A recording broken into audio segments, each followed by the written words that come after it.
Hello friends, நம்ம Ramesh TNPSC academy வந்து பார்த்திங்கன்னா ஸ்டார்ட் பண்ணி 1 இயர் 1 வருஷம் வந்து பார்த்திங்கன்னா நிறைவு பெற்றுருச்சு. புரியுது. நம்ம வந்து போன ஜனவரி 1 தானே ஸ்டார்ட் பண்ணோம். இன்றைக்கி தேதி 31ன்னு நீங்கள் நினைக்கிறீங்க. 30 தான் ஆகுது. இன்னும் 31 ஆகலையே, ஒரு நாள் இருக்கேன்னு நீங்கள் நினைக்கிறது புரியுது. எப்படி நாளைக்கு ஏதாவது எனக்கு கொஞ்சம் ஒர்க்கு வந்துடும். ஸோ வீடியோ வந்து அதான் நாளே ரெக்கார்ட் பண்ணிடலாமேன்னு தான் இந்த வீடியோ வந்து ரெக்கார்ட் பண்ணிட்டேன். சொல்லப்போனால் எந்த ஒரு ப்ரிப்பேருமே இல்லை. ஜஸ்ட்டு வந்து ரெக்கார்ட் பண்ண ஸ்டார்ட் பண்ணிட்டேன். என்ன இந்த வீடியோவில் சொல்ல இருக்கேன்னா, இப்போ இந்த 1 இயராக நம்ம என்னென்ன விஷயங்கள் பார்த்தோம், இந்த சேனல் ஸ்டார்ட் பண்ணி 1 இயரில் நம்ம ஃபேஸ் பண்ண நல்லது கெட்டது எல்லாத்தையும் வந்து நான் உங்கள்கிட்ட ஷேர் பண்ணலாம் அப்படின்னு நினைக்கிறேன். ஸோ அதுக்காக தான் இந்த வீடியோ.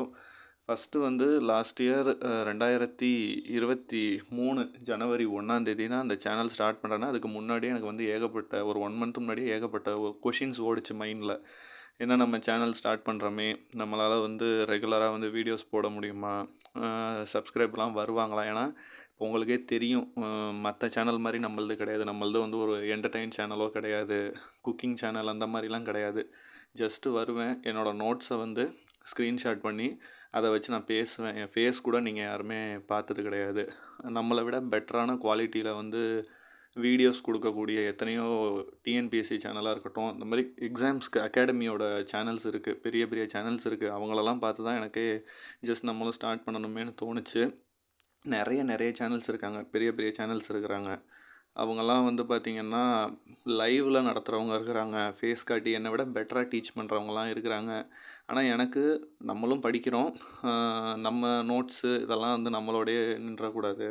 ஸோ நம்மளால் முடிஞ்ச அளவுக்கு எல்லாருக்கும் அப்பப்போ டீச் பண்ணுவோமேனு ஸ்டார்ட் பண்ணது தான் இது.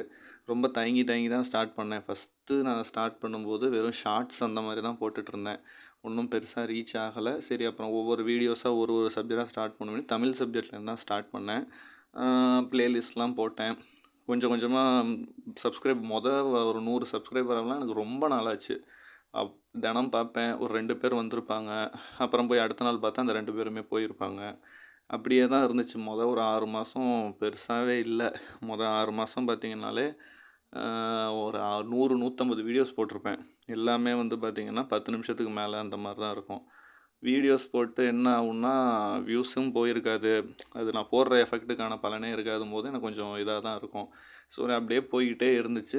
ஒரு இதெல்லாம் வந்து, ஆனால் நான் அதை பற்றி எதுவும் பெருசாக நினைக்க மாட்டேன். வருவேன், நான் என்ன படிக்கிறேனோ அதை வந்து இது பண்ணுவோமேன்னு போட்டுட்ருப்பேன். ஒரு ஏப்ரல் மந்த் போல் நம்ம சேனலை ரெகுலராக ஃபாலோ பண்ணுறவங்களுக்கு இந்த நியூஸ் தெரியும். எங்கள் அப்பாவுக்கு வந்து ஒரு ஆக்சிடெண்ட் ஆகிடுச்சு. ஒரு 1.5 மாதம் ஹாஸ்பிட்டல், அப்படி தான் நான் இருந்தேன். ஹாஸ்பிட்டல், வீடு, வெளியில் எங்கேயுமே போகலை, சுத்தமாக எந்த ஒர்க்குமே பண்ணல. ஸோ அப்போ வந்து என்னால் அந்த ஒரு மே மந்தில் நம்ம சேனலை ஃபாலோ பண்ணுறவங்களுக்கு தெரியும், சுத்தமாக வீடியோஸே வந்திருக்காது. நான் ஆல்ரெடி ரெக்கார்ட் பண்ணி வச்சுருந்த வீடியோ ஒரு 4-5 அப்போ வந்து திருக்குறளோட ப்ளேலிஸ்ட்டு போயிட்டு இருந்துச்சு. அதை மட்டும் நான் போட்டுட்ருந்தேன். வீக்லி ஒரு வீடியோ அந்த மாதிரி தான் இருக்கும். அதுக்கப்புறம் திருப்பி நான் வந்து ஸ்டார்ட் பண்ணது ஜூனில் தான் ஸ்டார்ட் பண்ணேன். அந்த ஒரு 2 மாதம் என்னால் ஒன்றுமே பண்ண முடியல. ஏற்கனவே வந்து வியூஸ்லாம் ரொம்ப கம்மியாக போயிட்டு இருந்துச்சு. எனக்கு வந்து அப்படியே மனசே விட்டு போச்சு, என்ன நம்ம போடுறோம் ஒன்றும் வரலேன்னு.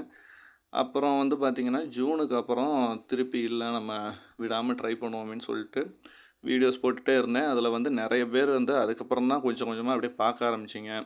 சோஷியல் மீடியாலலாம், இந்த இன்ஸ்டாலலாம் கொஞ்சம் நிறைய பேர் ஃபாலோ பண்ணிங்க. அப்புறம் டெலகிராம் சேனல்லையும் நிறைய பேர் வந்து இது பண்ணிங்க, நல்லா இருந்துச்சு. அப்புறம் வந்து என்ன ஆச்சுன்னா, நிறைய ப்ளேலிஸ்ட்டு நிறைய போட்டேன், நிறைய வீடியோஸ் போட்டுக்கிட்டு இருந்தேன். என்னென்னா ஜாப் நோட்டிஃபிகேஷன் போட ஆரம்பித்தேன். தமிழ்நாடு முழுக்க இந்த ஊரக வளர்ச்சி துறையில் வேலை வந்தாலோ, மாவட்ட வாரியாக வேலை வந்தாலோ, புது நோட்டிஃபிகேஷன் அந்த மாதிரிலாம் நிறைய பேர் பார்த்தீங்க, நல்லா இருக்குன்னு சொன்னீங்க, யூஸ்ஃபுல்லாக இருக்குன்னு சொன்னீங்க. ப்ளேலிஸ்ட்டு, அப்புறம் இந்த போலீஸ் எக்ஸாம் ஆன்சர் கீ அதெல்லாம் வந்து நல்லாவே ஹிட்டு கொடுத்துச்சு. ஸோ அதில் நிறைய பேர் வந்து தான் நம்ம சேனலில் இப்போ பார்த்தீங்கன்னா இந்த 1 இயரில் வந்து ஏறத்தாழ ஒரு 300 வீடியோஸ் போட்டிருப்பேன். 306 300 தாண்டிட்டேன். 306 எத்தனையோ தெரில, 300 வீடியோஸ் தாண்டிட்டேன். 300 வீடியோஸ் தாண்டி ஒரு 1000 1600 சப்ஸ்கிரைபர் வந்திருக்கீங்க. ரொம்பவே சந்தோஷமாக இருக்குது. வீடியோஸ் எந்த வீடியோ போட்டாலும் ஒரு 50 பேராவது பார்க்குறீங்க, அது வரைக்கும் ஹாப்பி. அப்புறம் வந்து என்ன ஆச்சுன்னா, நான் ரொம்ப எஃபெக்ட் போட்டு பண்ணது எதுன்னா, இந்த அரம்சை டெஸ்ட்டு பேட்ச் தான். அந்த 18 டெஸ்ட்டுன்னு தான் நீங்கள் சிம்பிளாக நினைக்கிறீங்க, அதுக்கு உண்மையிலே ரொம்ப எஃபெக்ட் ஆணுச்சு. கொஷின்லாம் எடுத்து அதை கரெக்டாக இது பண்ணி அது பின்னாடி இவ்வளோ வேலை இருக்குங்கிறது நான் அதை ஃபஸ்ட் டைம் இது பண்ணதுக்கப்புறம் தான் ஒரு டெஸ்ட் பேட்ச் க்ரியேட் பண்ணுறது சாதாரணமான விஷயம் இல்லைங்கிறது அப்புறம் தான் ஃபீல் பண்ணேன். கொஷின்ஸை ஒரு கொஷின் பேப்பர் நான் ரெடி பண்ணவே எனக்கு வந்து 3-4 நாள் ஆகும்.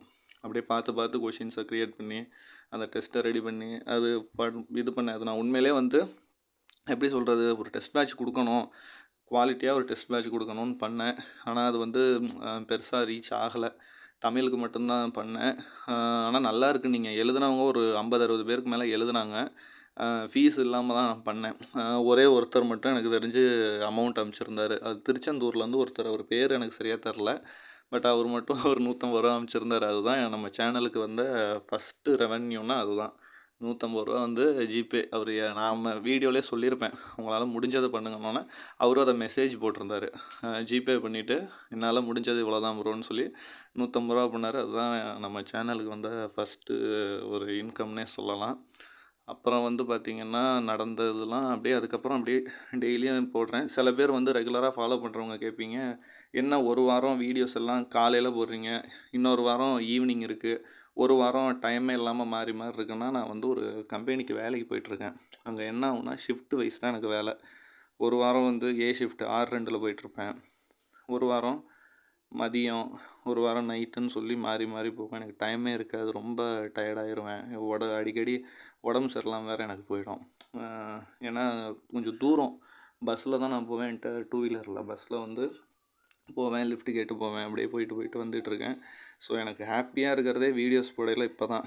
வீடியோஸ் போடுறது தான் எனக்கு ஹாப்பியாகவே இருக்கும். இந்த மாதிரி பஸ்ஸில் போயிட்டு வந்துட்டு டயர்டாக இருக்கும். அதுலேயும் நான் கண்டென்ட் வந்து சில நாள்லாம் நாளே இப்போ சண்டே லீவ் வந்துச்சுன்னா அன்றைக்கி ஒரு 2 வீடியோ 3 வீடியோவுக்கு நோட்ஸ்லாம் எடுத்து வச்சுருவேன் ப்ராப்பராக. அதை வந்து நான் பிளான் பண்ணிட்டு அப்பப்போ வீடியோ பண்ணுவேன். ஆனால் இப்போ ஒரு நோட்டிஃபிகேஷன் வருதுன்னா அது சடனாக நான் அன்றைக்கே பேசணும் கையில். அது எந்த டைம்னாலும் நான் யோசிக்காமல் போட்டுருவேன். சில பேர்லாம் இந்த டைமில் போட்டால் அந்த வீடியோ ஹிட் ஆகும், அது எனக்கும் தெரியும். இந்த டயத்தில் இது போட்டால் ஹிட் ஆகும், ஆனால் என்னால் அப்போ போடவே முடியாது. நான் எங்கேயாவது வெளியில் இருந்துகிட்ருப்பேன் அந்த டயத்தில். அதுக்குள்ளே மற்ற சேனல்ஸ்லாம் போட்டு அது வியூஸ் போயிடும். ஆனால் நம்மளும் சரி போடணுமேனு அப்புறம் போடுவேன். இந்த மாதிரி நிறைய இருக்கும். ஆனால் அந்த ஒரு வருஷத்தில் நீங்கள் எனக்கு கொடுத்த சப்போர்ட்டுக்கு ரொம்ப நன்றி. ஒரு 1600 பேர் ஃபாலோ பண்ணுறீங்கன்னா உங்கள் எல்லாருக்குமே நெஞ்சார்ந்த நன்றிகள். என்னையும் மதித்து நம்ம சேனலையும் மதித்து இவ்வளோ பேர் பின்தொடர்றீங்க. நிச்சயமாக நீங்கள் நம்ம சேனலுக்கு எந்த நோக்கத்தோடு வந்தீங்களோ அந்த நோக்கம் வந்து வெற்றி அடையும். நீங்கள் வந்து படித்து கண்டிப்பாக நீங்கள் வந்து தேர்வில் வெற்றி பெற்று நீங்கள் நினச்ச ஒரு பதவியை ஒரு பணியை வந்து நீங்கள் கண்டிப்பாக அடைவீங்க. அதுக்காக நம்ம ரமேஷ் டிஎன்பிஎஸ்சி சார்பாக நான் வந்து வாழ்த்து தெரிவிக்கிறேன். இன்னும் நிறைய விஷயம் இருக்குது பேசினா பேசிகிட்டே போகலாம். இன்னொரு நாளான்னைக்கு வந்து பார்த்திங்கன்னா January 1, 2024 ஸ்டார்ட் ஆக போகுது. இந்த வருஷம் வந்து வேறு நிறைய எக்ஸாம்ஸ்லாம் சொல்லியிருக்காங்க. ஸோ அந்த எக்ஸாம் நீங்கள் ப்ரிப்பேர் பண்ணுங்கள், படிங்க. உங்களுக்கு எந்த எக்ஸாம்னு ஃபஸ்ட்டு வந்து எந்த எக்ஸாமுக்கு நீங்கள் படிக்கணுங்கிறத நீங்கள் மைண்டில் ஃபிக்ஸ் பண்ணிக்கோங்க. எல்லாத்துக்கும் படித்தேன், எல்லாம் எழுதுனா ஏதோ ஒன்று கிடைக்கும், அப்படி கிடையாது. உங்களுக்கான எக்ஸாமை செலக்ட் பண்ணிக்கோங்க, அதுக்காக உழைங்க. நிச்சயமாக வந்து அது உங்களுக்கு இந்த ஆண்டு வந்து இனிய ஆண்டாக அமையும். நிறைய இருக்குது.